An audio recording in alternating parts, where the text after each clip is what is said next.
Good evening. My name is Tom Lee, and I'm on the board of directors here at the library. That's why I have this badge on.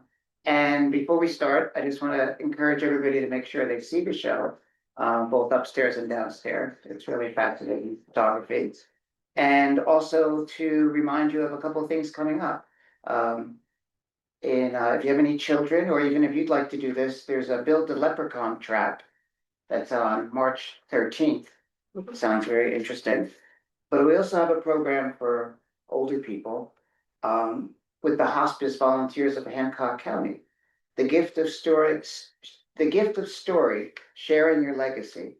And that's next Tuesday from 1 to 3. It should be very good. And then, of course, this show is up until the end of this week, right? Yes, through Saturday. Through Saturday. Yep. So tell your friends and family to come. Let's see.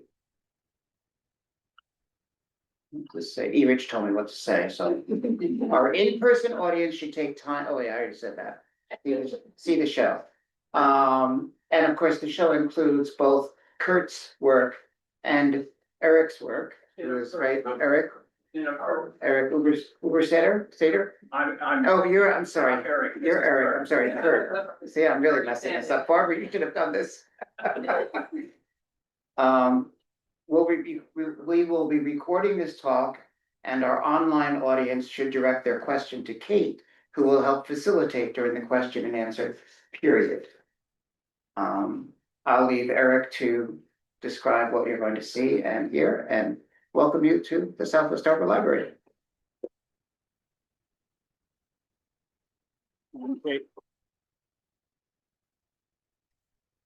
Okay. It'll be on now. Is it on now? Oh my God, it is. Thank you, Tom. All right. We have 27 people online. Wow. And I don't know how many of them are from around here or how many of them are on Facebook. I have a macro site on Facebook that has 100,000 people. I don't think they're there. Okay. All right. Kate, this whole thing is out. I have a whole lot of other stuff on this screen. Oh. Set it to play. Just move it side by side. Yeah, that's okay. This is showing you the next. That's showing me the. Yep. Okay. This is an obscure talk on extreme macro photography, and that's what this is. And the reason why it looks like this at the beginning is because it's a rabbit hole. But the more you get into it, the more you're gonna have that happen to you. Okay, I did a talk last November, not this past November, before, on the other stuff that I did, which is regular macro and close-up, and it's on the library and it's on YouTube, and it talks about me and it talks about how I got into it and all the rest of that stuff. I'm not going to do that today. I'm only talking about how to make those kinds of pictures and the stuff that goes with that. So basically, there are like 3 elephants in the bathtub that you have to hear about before I get started, so you know what's going to happen. The first one is that this is more technical than the other one. And so that means you need to get some coffee and a blanket and try to stay awake. And I'm not going to be making any loud noises during the time period, so if you fall asleep, it's on you. The second one is that when you get into extreme macro photography, you're going to get deeper and deeper into the jargon that goes with this. And you're going to run across people like optical physics professionals who really put pressure on the right words and the right times, and I don't worry about that, and most photographers don't. But if you decide you want to do this, you will run across these people. And last, well, it's a rabbit hole in time, knowledge, and money, more so than regular photography, which is, and basically it's like an endless road as you go smaller and smaller and smaller. So with regular photography, there's a limit to how big you can go. But with macro, you can just keep going down lower like Lilliput and probably find yourself in the next level of somewhere. And so the reason for this, for getting into the wacky world of extreme macro on a shoestring, because of that cost that you can do. So I'm telling you how I've done it on a shoestring, because I don't want to pay the other stuff. Okay, so, but my previous talk is about oh wow, and my photography is called oh wow. So it still has to be oh wow. So it has to be something that people have actually seen, but maybe just not that big. This is actually a brass screw that is brand new that I bought from Parody, expecting it to be nice. But that's what it looks like, brand new. So you have to be able to relate to the subject. You're not going to relate to things that are invisible that you can't see. I need to start out by telling you what the stuff is. So what is close up and what is macro, and then what is extreme macro. So close up is like a big butterfly, a large flower. In my previous presentation, I had that. If you go to Real Pizza in the next month, you'll see some of those because my pictures will be in Real Pizza for March. But not all of these, some of these, and some other stuff that is not quite like that. Macro photography is basically anything that fits in a space of 1.5 inches to maybe a grain of salt. That's the whole big category of macro. Anything from the size of a large caterpillar to that. And extreme and macro is basically what people call one-time magnification. That's usually bugs, which are like 1 1/4 inch by that. 36 by 24. Those bugs, not this one. You knew that. Basically, anyone can do regular macro. All you need is a macro camera, a macro lens for your phone, and you're set to go. Extreme macro, and regular macro, that's not wacky. It's extreme macro that starts to get wacky. Extreme macro is 2 times plus more. You can do 2 times macro with a phone, and I'll give you the information that you have to do that. Or what you may really need is a studio rig. So extreme macro can be hard to figure out. What is this? Come on, someone knows. It's upstairs. Zip tie. Yes, it's a zip tie. But if I just took the picture of extreme macro of just this part, nobody would know what it was. What is it? It's a zip tie. Cable tie, zip tie. It's kind of interesting. I say you knew it all right. So what are you going to learn today?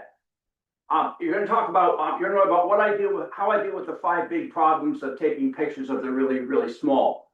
The photo gear that you need to take pictures of the really, really small. My typical workflow from start to finish, which takes 2.5 hours for a picture like that or longer, in 6 minutes, and some other pictures from the exhibits, and not the exhibit. So our biggest problem in extreme macro is too much vibration. This is something that when I talk to people online who want to do this, they never get this. They don't understand how much vibration brings in it when the subject is really small. So, the sleeping unicorn, you can't really tell if it's moving, and it wouldn't be blurry if it is, but the stigma and stamens of a hanging upside down plant like this, gravity makes it move. Breathing heavily will make it move. Anything will make it move.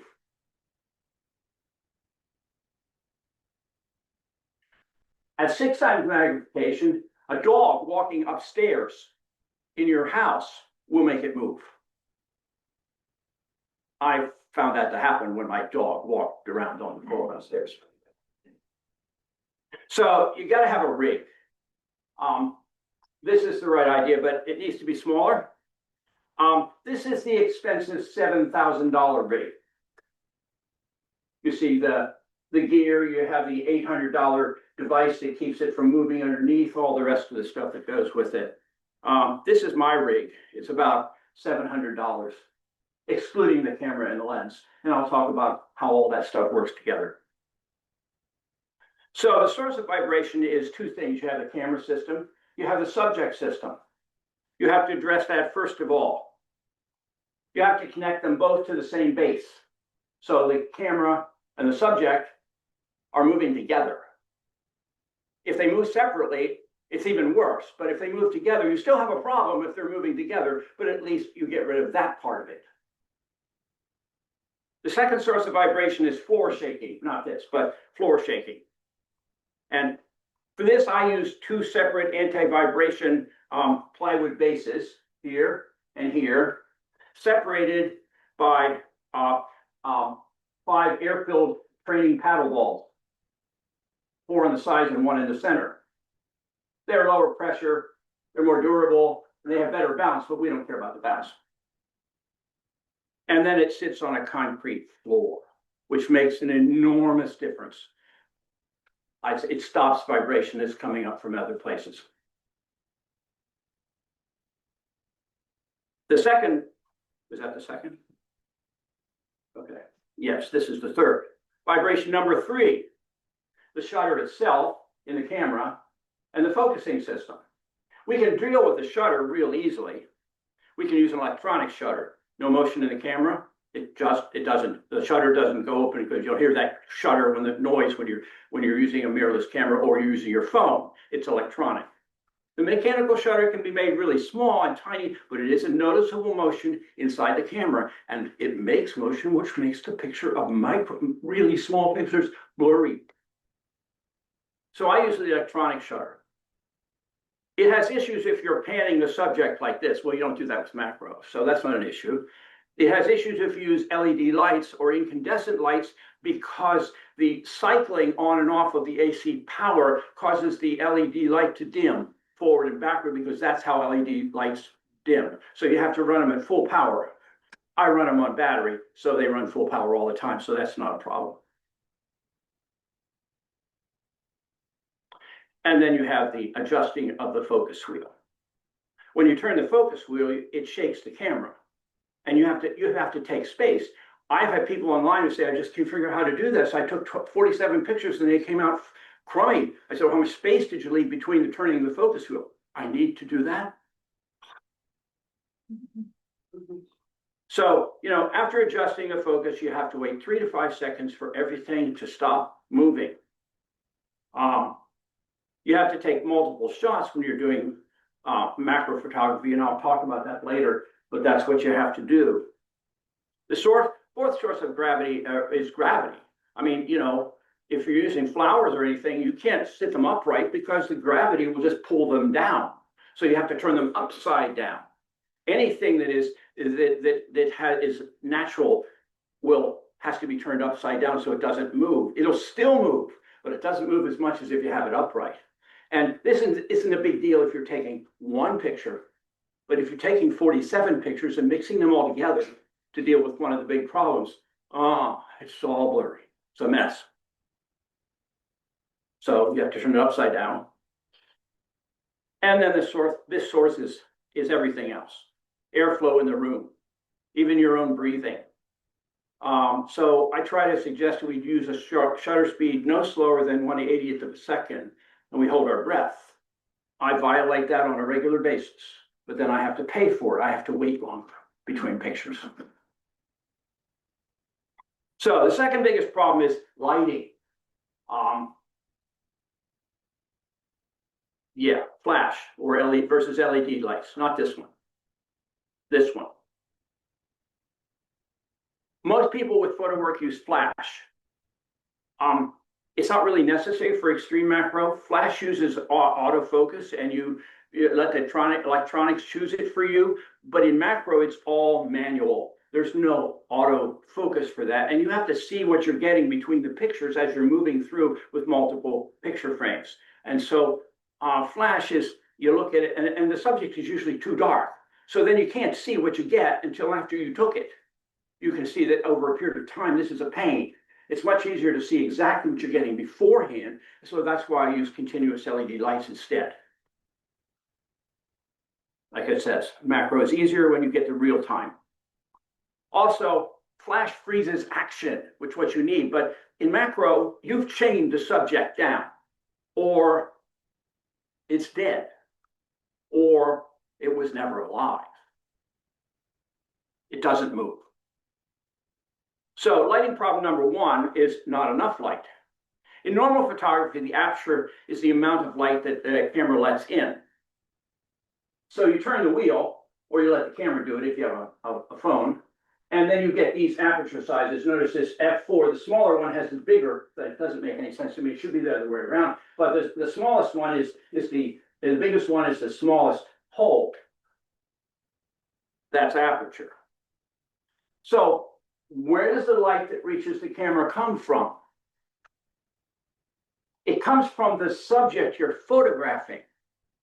That means that if you're photographing a moon, it's really big light. If you're photographing angels on the head of a pin, that's really small. And the amount of light that actually bounces off of that comes into the camera, and the camera gets confused. So its aperture system thinks that it should be normal. It doesn't understand what the real aperture is in regards to this. So the normal photography assumption is it'll have enough light or it won't have any light, okay? But not a minuscule amount of light. This is the wacky part. So the camera thinks the f/22 is really low light, but the reality is that with that very small object, the amount of light actually might be f/247, which is exceedingly small because there's no light, and you have to address that. It means you need a lot of light, more than a truckload.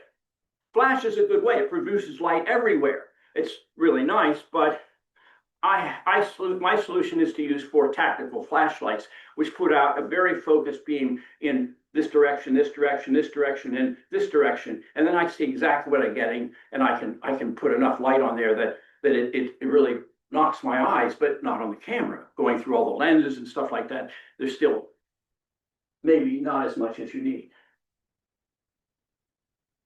Lighting problem 2 is too much light and shininess and glare. You would be amazed how shiny bugs are, or that. Little things are shiny. You would never know this. So this shininess causes hot spots all over your subject, sort of like this, but not exactly. So what do? You have to use a diffuser. So this is the diffuser on that system that you saw before. It fits across the thing, and it's actually just simply oiled typewriter paper, which actually turns out to be the best diffuser you can have. And somebody did the research in Britain to determine this. And the problem is that it softens the light, it spreads the light, it reduces the hot spots and glare, but of course it reduces the amount of light you have available, and then you have to deal with that. And so you could make the image darker, but then you have to fix it with something called tone mapping and bring it back with electronics, with software. And that kind of brings up the third biggest problem: noise. When you're taking these pictures, you have to raise the sensitivity. We're not using film, okay? We're using electronic sensors. So we're using a sensor, and you have to raise the sensitivity of the sensor. The higher the sensitivity of the sensor, the more noise. This is noise. You all recognize noise in pictures, okay? This is massive color noise. Massive color noise reduces sharpness. Doesn't make the picture look any good. So why? There are a lot of reasons. I'm not going to go over this. If there's not enough light, you have to increase the sensitivity. The higher the magnification, the more noise, because the light has to go through more lenses. The smaller the camera sensor, the less pixels to pick up the light. It goes on and on. Yeah. There are basically 2 ways to deal with the noise. The first way is use a camera with a bigger 40 megapixel sensor, which I have on my Canon R5. And it means there's bigger pixels, more light.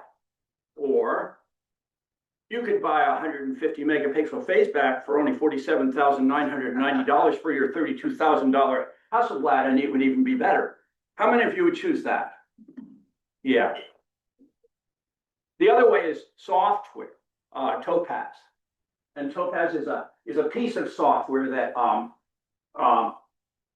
that electronically reduces the noise. And I pulled this piece off the internet and ran it through Topaz, and you can see the noise is gone. And so what you get then is this picture here, which I took of an Oseum in my yard a few years ago, and this is better. I mean, it's still really yucky, but it's a lot better. It doesn't have any noise, okay? The fourth biggest problem is depth of field. Depth of field means the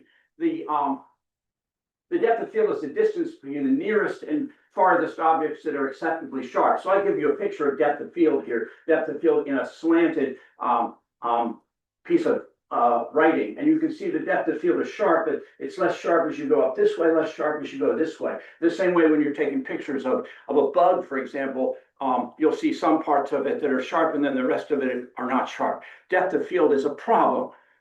To take really nice pictures like that, you have to fix depth of field. You can't just have one narrow slice. Otherwise, it just is one narrow slice. So depth of field in macro is measured in, the other one was measured in obviously an inch. This is measured in fractions of a millimeter. 1 millimeter is a little smaller than between a 16th of an inch and a 32nd of an inch. And many times that's just the whole distance all the way. The distance between the pictures is like 3/100ths of a millimeter. So what you do is you have to slice the object into a whole bunch of stacks of 3/100ths of a millimeter spaces, and then you let the computer put them all together. So basically then what you have is you take a whole bunch of photographs of this bug, starting from the front of the bug all the way to the back of the bug, and instead of getting just the center part of the bug right, you get the whole bug, because the camera took all of them and put them together. This kind of software has made macro photography something real, rather than just seeing a slice of something, which is what you used to see a long time ago. So now you can see a bug from all the way front to the back. You can see that from where you would only ever be able to see a piece, a tiny piece of the corner of the pin. Now you can see the whole thing all the way front to the back, but you take a lot of pictures. I've taken as many as 750. One big problem remains. We're going to cover that later.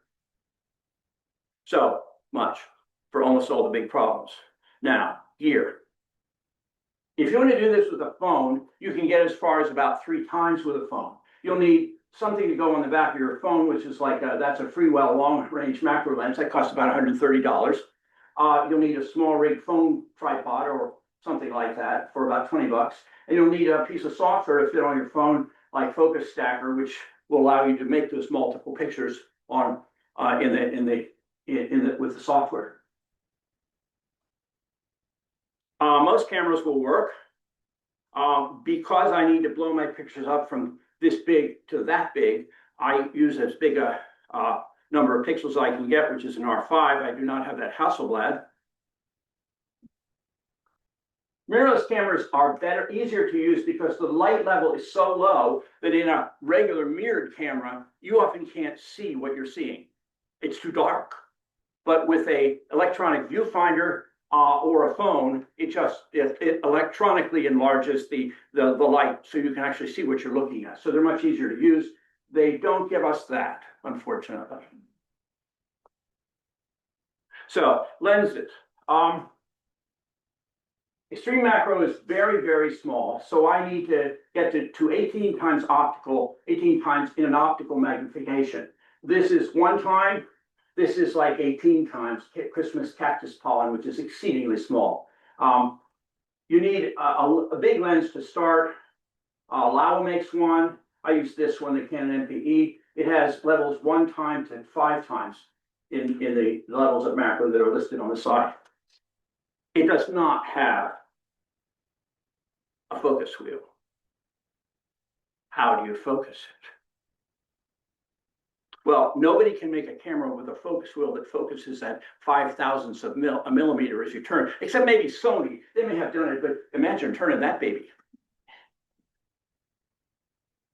What you need is a focus rail, which is sort of like that, but more like this. So the camera sits on top of this rail that has a screw mark on it, and then you turn this little notch here a little bit at a time. And each one of these levels here is a millimeter, and the notch breaks it down to 5/1000ths of a millimeter in terms of turning it. So you turn it a little bit each time. There's more. The camera has to spin around, and it has to turn back and forward. So this is a Sunway 2-way tripod, as opposed to a tripod. And then that has to sit on top of a base that slides forward and backward. That's connected to that whole big connection that I showed you before. You need a remote shutter release. In some way, you cannot touch the camera when you should hit the shutter. Whether it's a phone or a camera, you can't do that because then you have to wait forever for things to slow down. So use a camera release for it. So I got to 5 times with this, but that's not 18 times. So how do I get from 5 times to 18 times optically? This is 18 times. 4 grains of salt on the head of a pin. No room for angels. You all know that reference, right? In the Middle Ages, they had a lot of discussion about how many angels could dance on the head of a pin. That's been disproven, but it still turns out to be a fun thing. I start by using a teleconverter. This gets me twice as close to the object and helps keep the distance from the object. People oftentimes use teleconverters when they want to go use telephoto and they want to get further away than their camera actually shows. I go in the other direction. Problem, it loses 2 stops of light. We already talked about a problem with light, and it costs $300 new.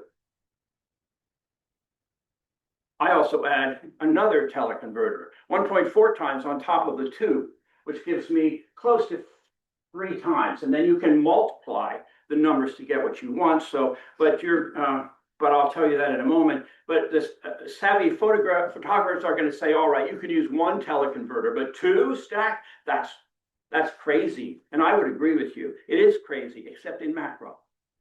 Because the reason it's crazy is that you can't autofocus with that much teleconverter. Your computer, your phone or camera won't know what to do. It gets totally confused. And second of all, you lose all the sharpness at the edges. It just gets mush. But you don't care, because in macro, you end up using the very center of the lens where it's the sharpest. So it doesn't make any difference. It turns out to be a wash. And you end in macro, you tend to do a lot of sharpening and editing, and that takes care of it too.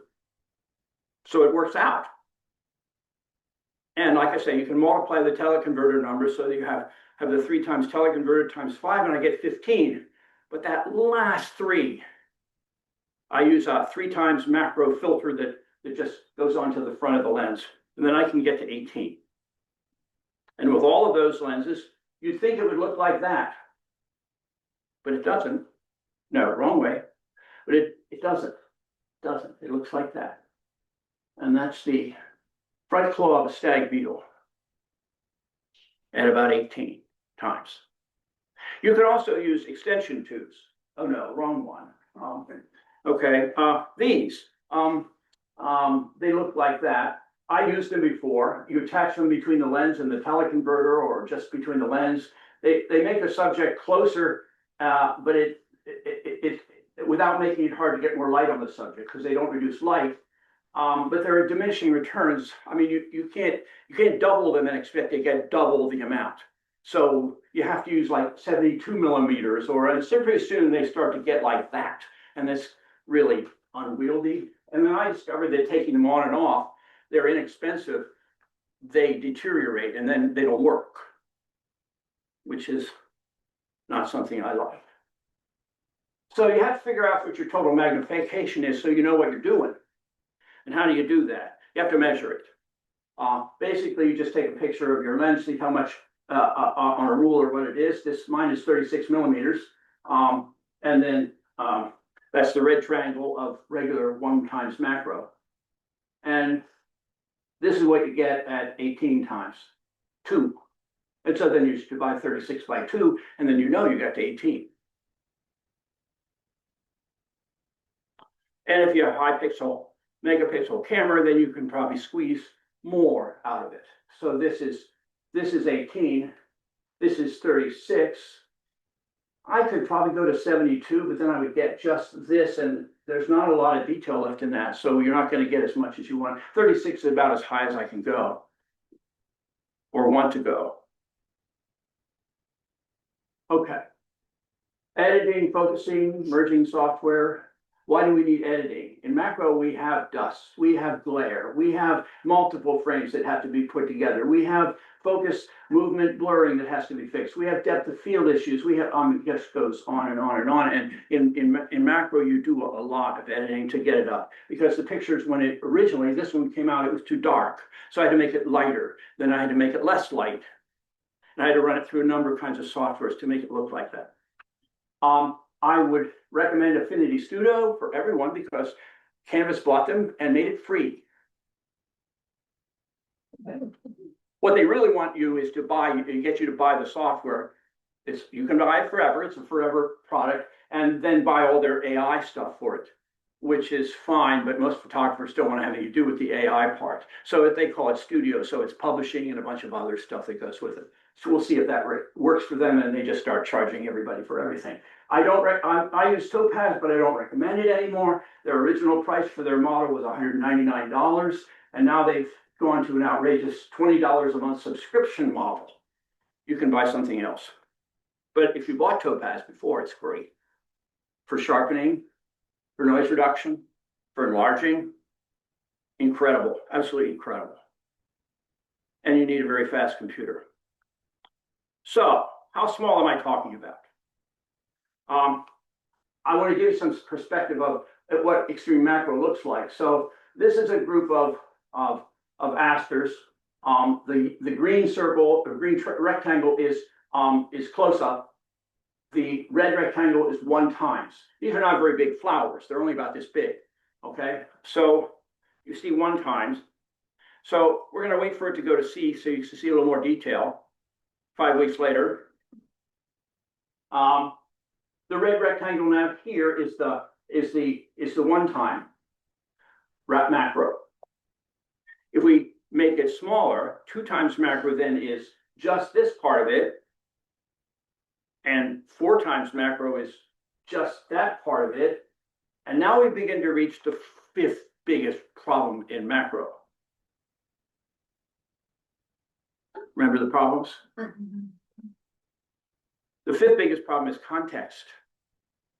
So you know what this was, and some of you know what this was, but if I just presented this to you, you wouldn't have any idea what it is, even if you knew what it is. And for me, context is the 5th biggest problem. If nobody knows what the picture you took of is, then nobody will think it's particularly interesting. They'll go, instead of, oh, wow, it'll be, oh, huh? So fixing number 5 means that you have to use a part of the photo that the audience can relate to somehow. And you have to compare the subject from, it shows how small it is to how small it really is, so people know what it is.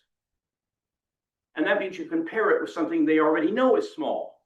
A dime, paperclip, penny, the head of a pin, the eye of a needle, the tip of a needle, a hypodermic needle.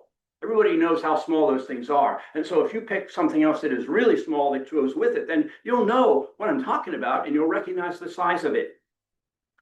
So this is Christmas cactus pollen. Each pollen is 1/100,000th of an inch in diameter, each individual pollen. My wife loves this picture, but no one knows what it is. But like the one upstairs, if you put that pollen on a needle, suddenly you say, oh, then you get it. And that's context. You know how I get it to stay on the needle? I dip it in honey and then I wipe it all off. It doesn't all go off, but the honey provides just that tiny little amount of stick that allows me to put sticky things on things. Or the file that your dentist used for a root canal surgery. That's what it is, going through the head of a pin. You wouldn't know how small it was until you realize it goes right through the eye of a needle. So my workflow. So, camera set up, ready to go. This is the claw that's here with the claw and the pincer, the rest of the lights ready to go. And then I have to line up the camera with the claw and try to hope that I can get it in the picture. Getting something really small in the picture is harder than you think. It's just like, where is it? And if you change anything, suddenly it's gone. Okay, so we try to find the claw. Here we go this way, we're going closer, we think we can find it, we think finally we got the claw. Okay, and then we discover the claw is too shiny. We're back to scratch. We have to put the diffusion screen on and then put the claw back on again. This is 5-10 minutes. And then we can adjust it on the screen again. We get it closer, closer, closer. We have to find the beginning of the claw, the part that is closest to the camera, so we can take pictures from closest to farthest away. So we don't get this. This is what you're going to get with one picture. Well, that's pretty neat, but really doesn't give you much of an idea of the claw, does it? So we use the focus wheel. This is the focus wheel made big. One turn from here all the way around to the other side is 1 millimeter. One turn from 9 to 10 is 1/10 of a millimeter. One turn of each of these is 1/100th of a millimeter. And if you go between them, 1/2 is 5/1000th of a millimeter. If you want to take front to back with these, manually, that's about 2 hours of sitting over the thing, turning one, waiting, turning one, waiting. This is, I don't have any competition for this work that I do. No one wants to do this. You'll get that, but no one wants to do this. So you turn the wheel. You'll have 5 seconds to make the turn. Then you have, what does that say? It says 10 seconds to wait for the movement to stop when you turn the wheel. Everything moves for 10 seconds. And then 1 second you hit the shutter button, and then you do it again for 187 times. You'll get a terrific shot. Then you upload the computer to the computer. The software image capture picks them all out. It shows me a list. 187 claws, each a little bit further down in the picture. Loads them and aligns them, and it takes my new Mac 4 minutes to do it. 8 gigabytes of data, 187 45 megapixel pictures. I used to use JPEG when I had a computer that wasn't as. The reason why you need the powerful computer is because you don't want to have to go have a sandwich and a cup of coffee in between the time period. It just kind of slows down your whole interest. So having the fast computer makes that less fun. So my turn does it in 4 minutes, not 11 minutes. And this is the first image that you get out of the thing. It's not a wow. It's a little blurry. It's like, huh? So then you have to do some work. You have to tone map it to bring up the color and exposure. See the difference there? Oh, that's the wrong thing here. You have to sharpen it and denoise it. You have to flip it horizontally. Things have to move from left to right because people who read from left to right don't feel comfortable if it goes the other way. It's dying if it goes the other way. If you have a dead flower, yeah, you can push it the other way because that's no problem. But I've discovered that if it's the other way now, if you're in a language that reads from right to left, I think it's the other way. You have to fill the whole picture up with the claw, and then you have 90 minutes of editing. One of the things that happens when you have all those pictures is that they produce a halo image from front to back, and you have to get rid of all those halo images, which means you have to get down to the pixel level and get rid of them. There's no way around it. There's no software that will be able to do that for you. It's a manual event. You have to get rid of these artifacts here. They're caused by that multiple pictures. Nobody knows where they come from, but that's an artifact of it. You have to fill up the whole picture with a claw. I said before, you have to adjust the color and the saturation again, okay? And then you have to I make the whole scene black. So then I have to go in and fill in black all along the edges at the pixel level. And then drum roll, we get our original picture. Okay, 6 minutes for that. These are other pictures from the show. Stop me if you have questions. That one. Oh, here we go. Salt and Pepper waiting for Humpty Dumpty to return from emergency care. I don't believe he's coming.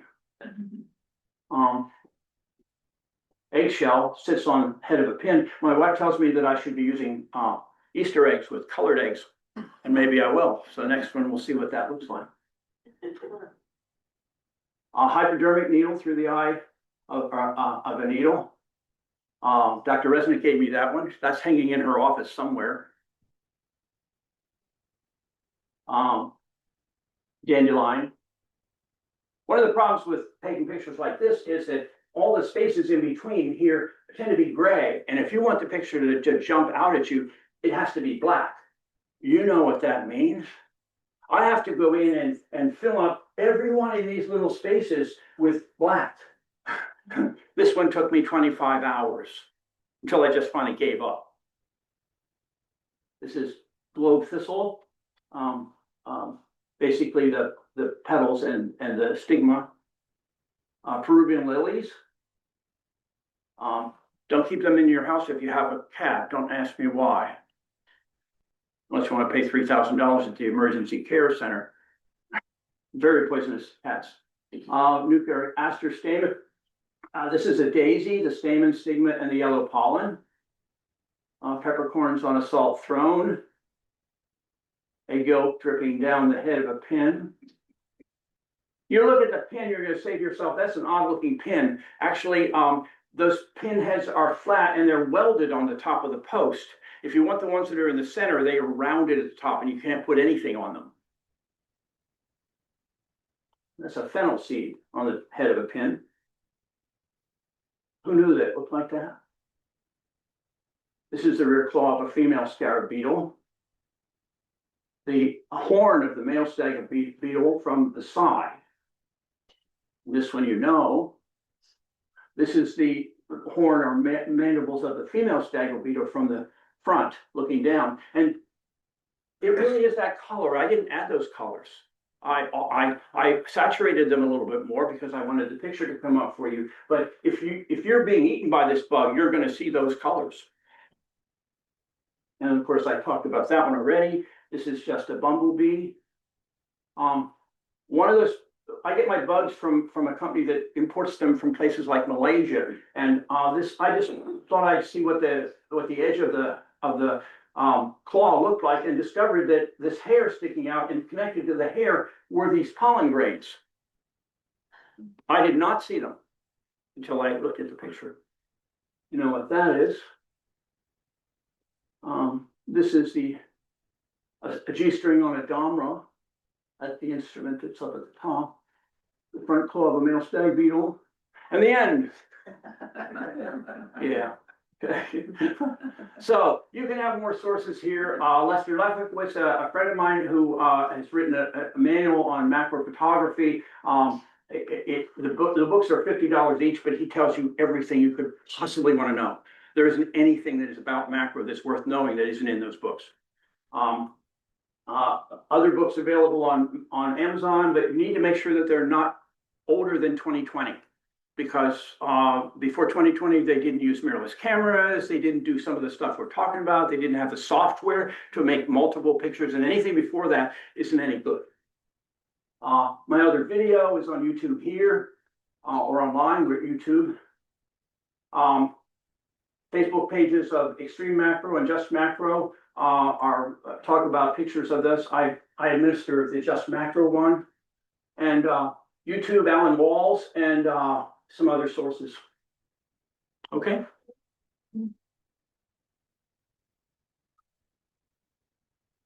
What?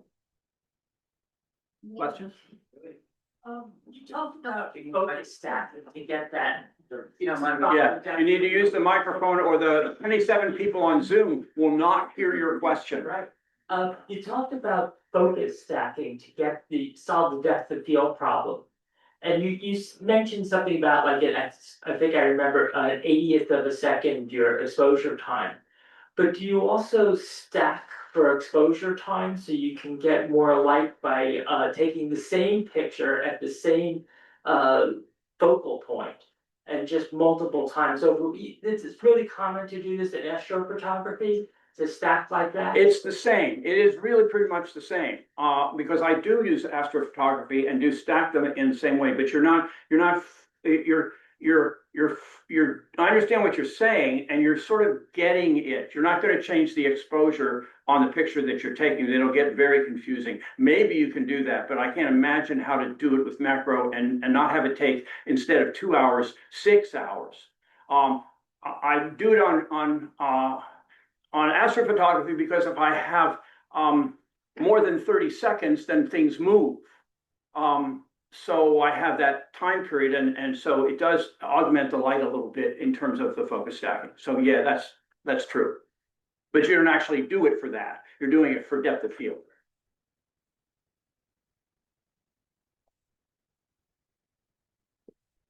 I wonder why you just can't use a microscope, because I Oh, many people do. But the problem with the microscope is that it produces extremely flat pictures. And so, but if you get to a certain point, you have to use a microscope. That's more, microscopes you're looking at 50 times, 40 times, 50 times. My experience is that when I get beyond 36 times, no one knows what I'm taking a picture of. Even if I give them hints, they won't know, because no one has ever seen that before, unless they're a scientist and they're looking at a microscope all the time. So yeah, you're basically talking about 40 times and above, and there's a whole group of people that go beyond that and do all those kinds of things. I don't do it because it has to be a wow for me, and it's not a wow if nobody has any idea what the hell it is.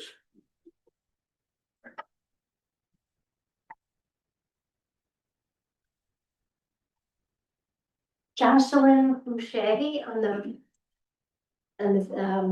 Zoom says, when we see nature documentaries about insects and other small objects, do videographers somehow use stacking? No, they can't. Because you're taking video across the board, there's no way to stack video. I mean, if there is, I don't know what it is.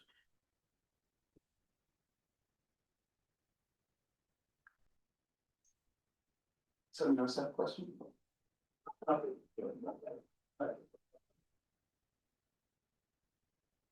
Have you thought about automating your Yes, focus track? Yes, there is, if I don't mind paying $800 for an auto-focusing, I can buy one of those, and it's probably in my life in the future at some time when I'm tired. Yeah, she's putting her hands in front of her face.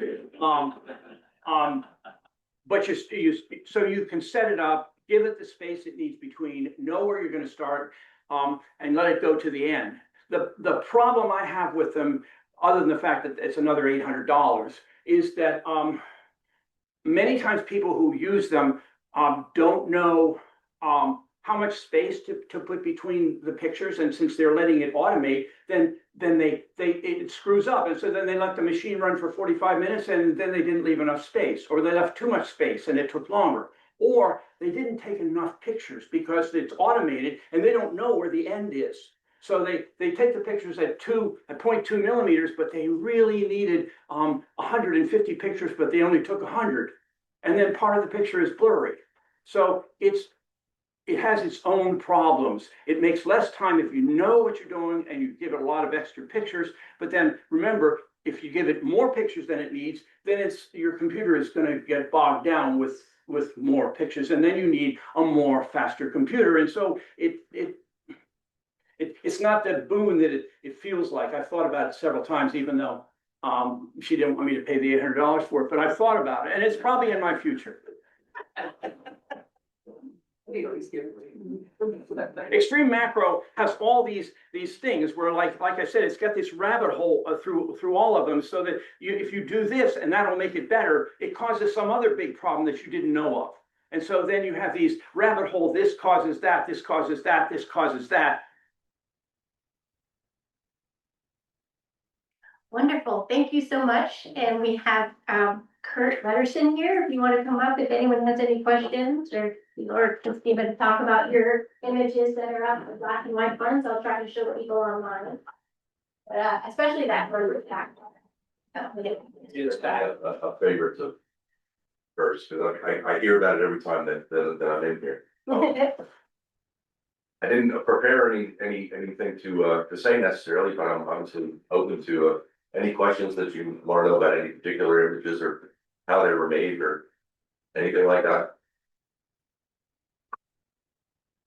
We can talk about that one if you like. That is an old house in Hoopers Island, Maryland.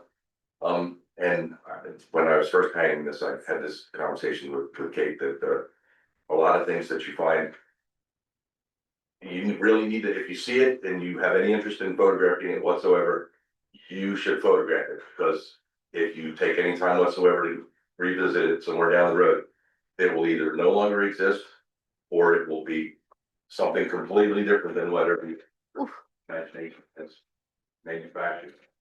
That never really existed in the first place. So if you see it, that's the time to take it. What's there now? Be honest, I could not tell you. I was back in that vicinity just a couple of months ago, trying to find that exact spot. And I thought I saw one because I saw that utility pole with the tree on the left. But it was a completely different house that was old enough to have never been that house. So obviously I was one lot or so in the wrong direction. So I couldn't even tell you what's there right now, but it's either nothing or a brand new house. Either way, it wasn't, probably not as interesting as the old house. Does anybody use film anymore? That would be me. That's not. All of these are done with a 4x5 film camera, and all of them are done printed in a traditional darkroom. No digital, no bits or bytes were harmed in the creation of any of these pictures. You have a darkroom? We're still building a house here in Southwest Harbor, but that's on my list once I can strike all the rest of the honeydew list off when our house is actually finally ready to move into. That's certainly on my list of things, because I have to have a darkroom.